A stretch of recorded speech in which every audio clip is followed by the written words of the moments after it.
La invitación había llegado hacía 2 semanas. Una tarjeta sobria de papel grueso con el sello dorado de la universidad y mi nombre completo, Eulalia Briones Ortega. Al abrirla, sentí algo que hacía tiempo no experimentaba ilusión. Una pequeña emoción adolescente se coló entre los pliegues del sobre. Habían pasado más de 4 décadas desde que crucé aquellos pasillos como estudiante de economía, y regresar ahora con motivo de la reunión de exalumnos distinguidos me parecía una hermosa manera de cerrar un ciclo. Durante el desayuno con la tarjeta aún sobre la mesa, le mencioné a Mateo la fecha. Imaginé que se ofrecería a llevarme en coche. Él ni siquiera levantó la vista del móvil. «Vete en autobús, mamá. Hoy llevaremos a la madre de Emma al concesionario. Le vamos a regalar el Tesla nuevo. Lo hemos estado planificando desde hace semanas». Yo me quedé en silencio como si no hubiera entendido bien. Emma desde la cocina intervino con su tono cantarín de siempre. «Es que mamá sí merece un buen coche, ¿verdad, amor?». Él rió asintiendo con la cabeza, mientras seguía deslizando el dedo por la pantalla. Yo recogí mi taza sin responder. Nadie me miró cuando me levanté. Nadie notó cómo me temblaban los dedos al sujetar la invitación. Subí a mi habitación sin prisa. Cerré la puerta. El teléfono vibró en la cómoda puntual como cada lunes. «Confirmamos la transferencia, señora Briones, sí. Que ingresen los 230 millones en la cuenta suiza de la fundación». Anoté algo en mi cuaderno de cuero, el mismo donde guardo los detalles de cada operación. Luego abrí el armario y deslicé la mano por el traje sastre que mandé a confeccionar para la ocasión. Chanel corte clásico tono gris perla, aún con la etiqueta puesta. Me senté en el borde de la cama mirando mi reflejo en el espejo del tocador. Había líneas nuevas en mi rostro, pero mis ojos seguían tan firmes como el primer día que pisé una sala de juntas. Volví a abrir la invitación. Esta vez no me pareció pequeña ni insignificante. Esta vez era la antesala de algo mucho mayor.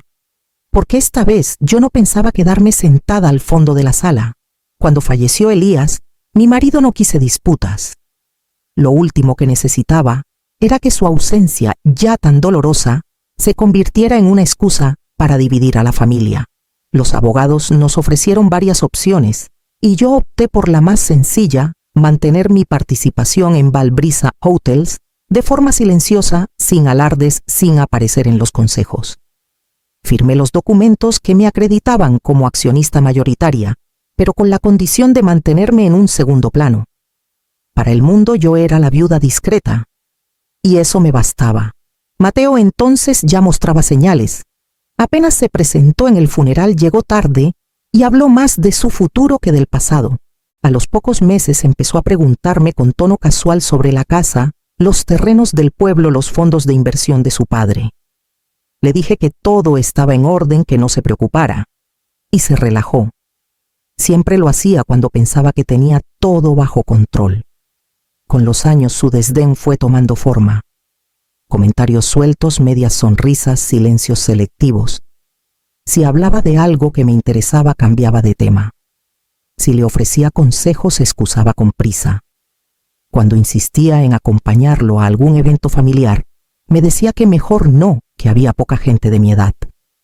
«Tú ya tuviste tu época, mamá. Ahora déjanos brillar a los jóvenes», lo dijo una tarde en la terraza, mientras revisaba el catálogo del nuevo Tesla con Emma.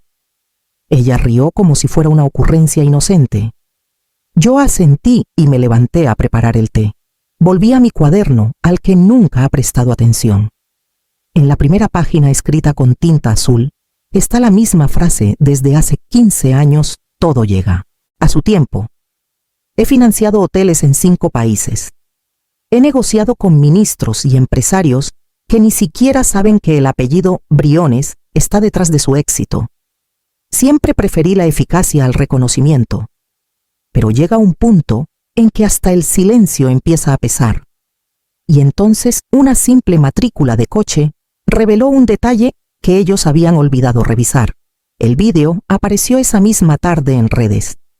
Emma, sonriente como una presentadora de telediario, enfocaba el nuevo Tesla con entusiasmo impostado, Mi madre no necesita un autobús, decía entre risas. Ella merece un Tesla, porque hay madres, y luego está la mía. En la imagen su madre posaba delante del coche con gafas de sol, enormes copa de cava en mano y un abrigo que claramente no necesitaba en abril. Mateo sujetaba las llaves, agitando el llavero con aire de triunfo, como si acabara de firmar un tratado de paz mundial. En los comentarios abundaban los aplausos digitales, los emojis de corazones y las frases tipo «qué detallazo» o «así se cuida a una madre». Yo no comenté, no dije nada, pero sí sonreí. Porque mientras ellos jugaban a impresionar al vecindario, yo tenía en mi escritorio una carpeta con todos los documentos de financiación del vehículo. 2 meses atrás, Mateo me pidió con tono inocente, casi infantil, que firmara como avalista solo por si acaso mamá. Me aseguró que era algo simbólico, que él se haría cargo de todo. Supuse que era para un préstamo de reforma o quizás para un viaje. Nunca imaginé que sería para regalar un coche de lujo.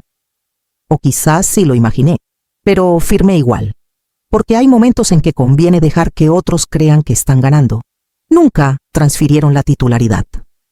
El coche legalmente seguía a mi nombre. Quizás por descuido, quizás por desinterés.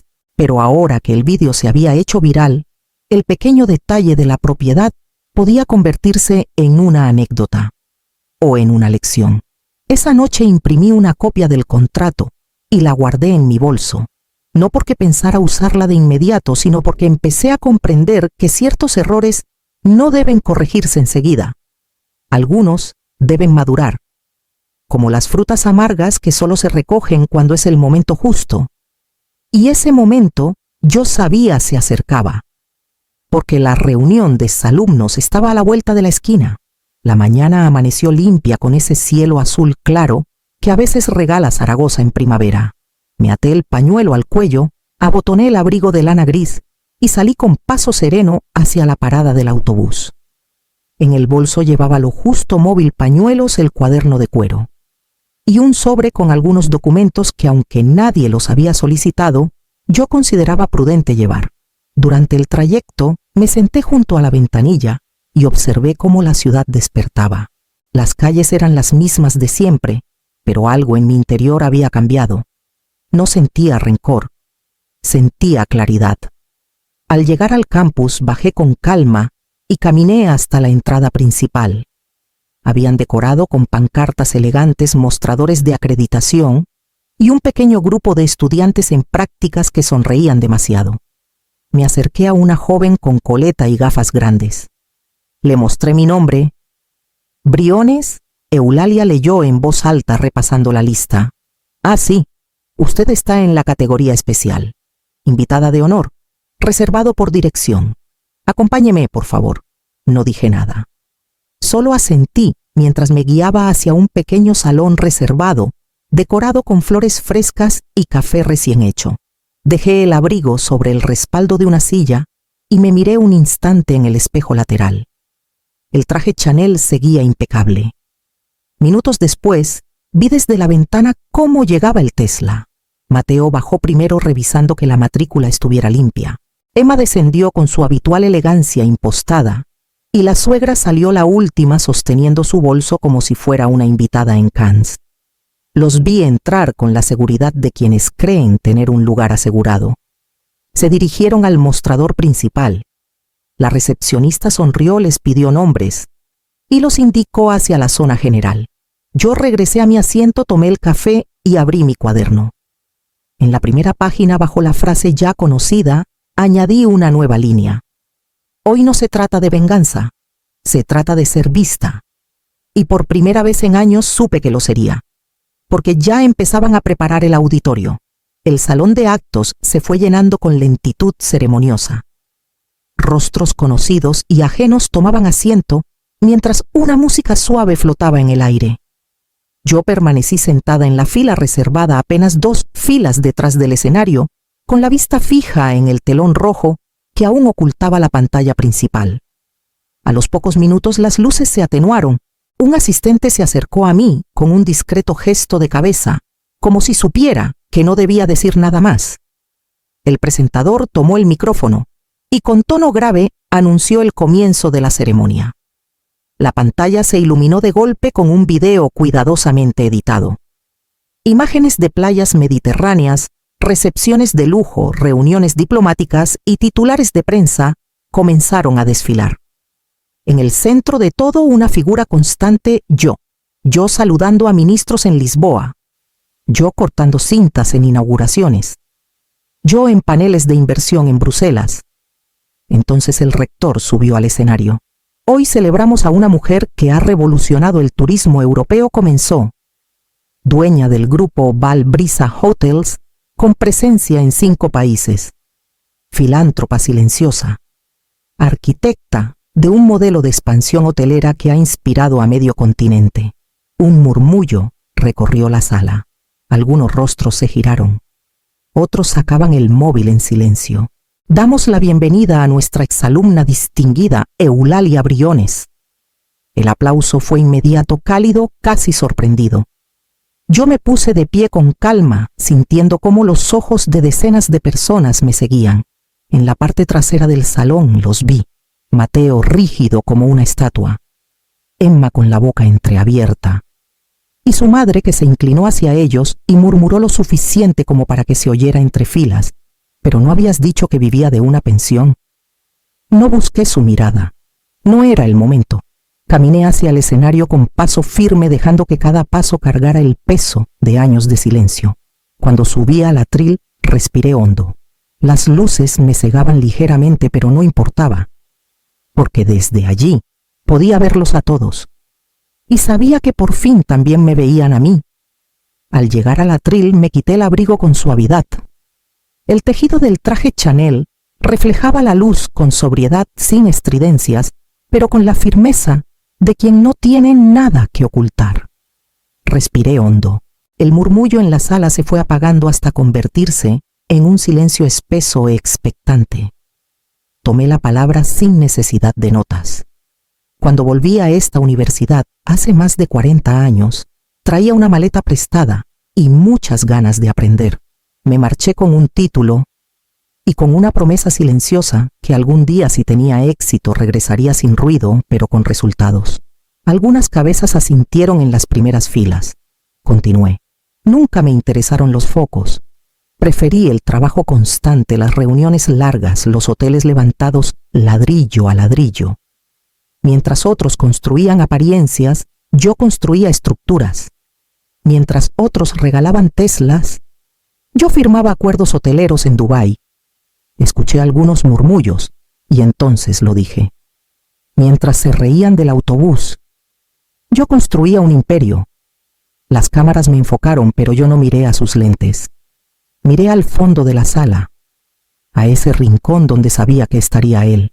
Mateo, mi hijo, estaba rígido, la cabeza gacha. Emma intentaba mantener la compostura. La suegra, en cambio, ya había perdido el color. En las pantallas laterales comenzaron a proyectar imágenes, mi firma estampada en contratos internacionales, recepciones diplomáticas, conferencias. Una foto mía, en Lisboa con el ministro de Turismo, apareció grande, clara, irrefutable. Volví al micrófono. A veces el mayor acto de amor es dejar que otros piensen que no puedes, mientras tú trabajas en silencio. No fue una venganza, fue paciencia. Los aplausos comenzaron primero tímidos, luego con fuerza. Me incliné levemente en agradecimiento. Bajé del escenario sin mirar atrás. De camino al asiento, alguien del equipo de protocolo me entregó un sobre lacrado. Lo reconocí al instante, los papeles de disolución del usufructo de la Casa de Zaragoza ya firmados. Lo guardé en el bolso con calma, porque había llegado la hora de ordenar no solo los hoteles, sino también mi propio hogar. 3 días después del acto, la carta llegó a la Casa de Zaragoza. No era una carta cualquiera. Iba en sobre blanco grueso con timbres oficiales y una etiqueta de envío certificado. Mateo la encontró entre la propaganda y el recibo de la luz. Al ver el remitente, frunció el ceño. Briones y Asociados. La abrió en mitad del salón sin esperar a Emma. A medida que leía, su rostro se transformaba. Primero fue desconcierto, luego incredulidad, y al final un silencio helado. El documento informaba de la disolución inmediata del usufructo de la propiedad. La casa legalmente ya no les pertenecía. Había sido vendida. La firma al pie era mía. Buscó mi número en el móvil y llamó con torpeza. Una vez, 2, 3, todas fueron a buzón. Ni siquiera escuchó mi voz, solo la grabación automática que jamás se molestó en personalizar.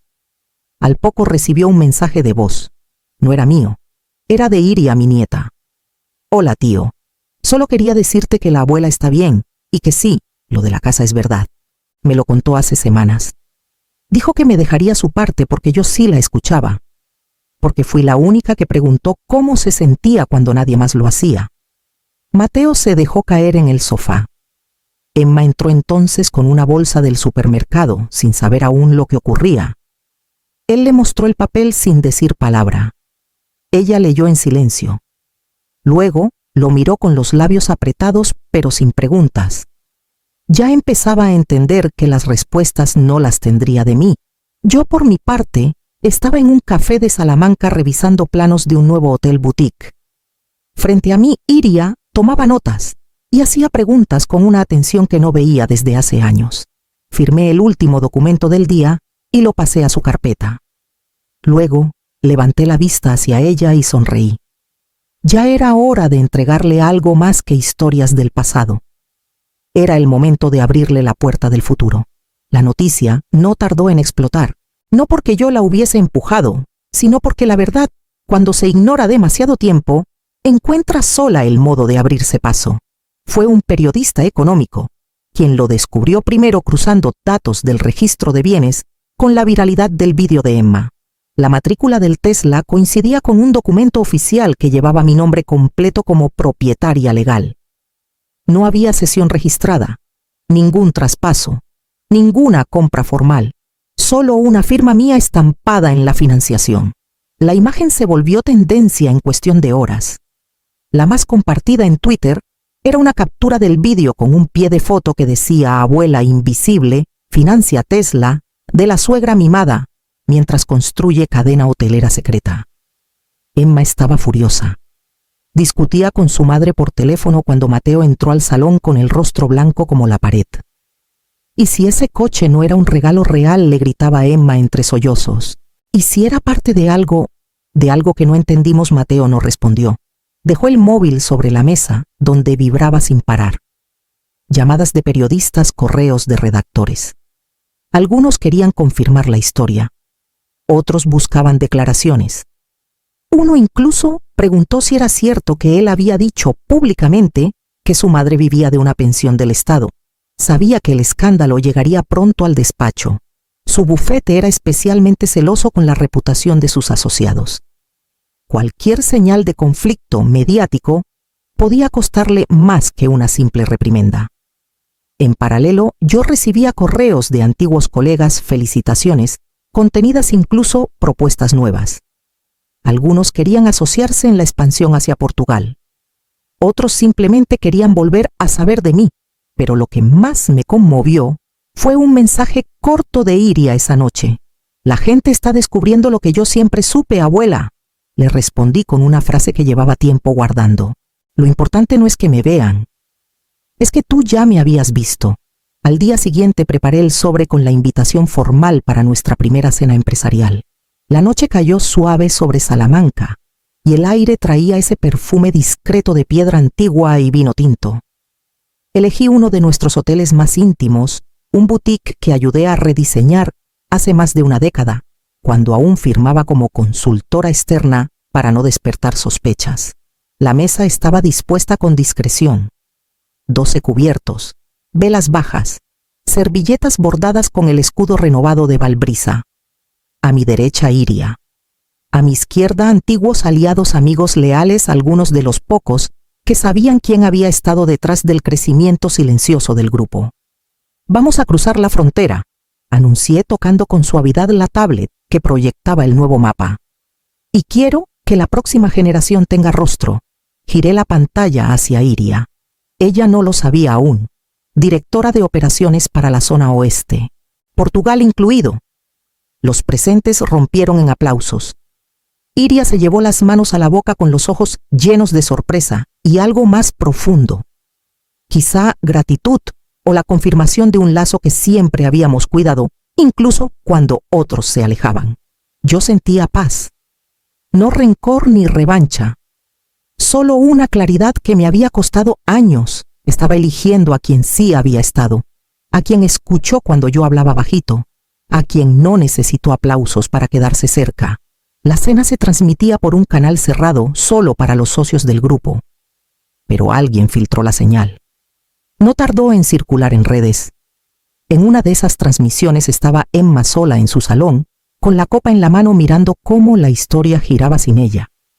La vi llevarse los dedos a los ojos. A su lado su madre en voz baja. ¿Y si nos equivocamos? ¿Con quién tenía verdadero valor? Yo ya no estaba allí para responder.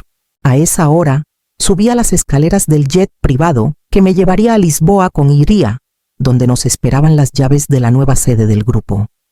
Esa noche Mateo llegó a casa, arrastrando los pies con la corbata deshecha y el rostro hundido en un silencio que ni Emma se atrevió a romper. Al abrir la puerta, lo primero que vieron fueron las maletas de la suegra, alineadas junto a la consola del recibidor. Ningún mensaje, ninguna nota escrita a mano. Solo un sobre blanco grueso, con el sello dorado de Briones en asociados. Mateo lo rompió con torpeza. Leyó en voz alta mientras Emma sostenía el aliento. Señor Mateo Briones, le informamos que ha sido eliminado como beneficiario de la Fundación Briones. La dirección ejecutiva ha sido reasignada conforme a los nuevos estatutos. Le temblaba la voz al llegar al final. La casa, antes llena de ecos de superioridad, se llenó ahora de un vacío sordo de esos que no se llenan con muebles de diseño ni coches caros. Emma se dejó caer en el sofá. Entonces nadie dijo nada durante minutos. A kilómetros de allí, en un ático sobre el Paseo del Prado, yo levantaba una copa de cava junto a Iria. Vestida de blanco marfil, con el pelo recogido, como solía hacerlo su madre, cuando tenía su edad, ella sonreía mientras firmábamos los últimos documentos del nuevo ciclo de expansión, a los que me obligaron a ir en autobús. Dije alzando la copa. Iria completó la frase casi en susurro. Sin saber que usted tenía un jet privado esperando. Brindamos no por rencor, sino por claridad, por haber entendido a tiempo que hay dignidades que no se mendigan ni se explican. Solo se viven. La ciudad brillaba bajo nuestros pies. Las farolas, los tejados, el pulso nocturno de un Madrid que ya no dolía, sino que acompañaba. A veces el verdadero poder no es gritar más fuerte, sino callar, justo cuando se espera ruido. Y en ese silencio, brindar por una nueva era, sin resentimientos, sin retrocesos, solo hacia adelante, con quienes sí supieron mirar sin desprecio,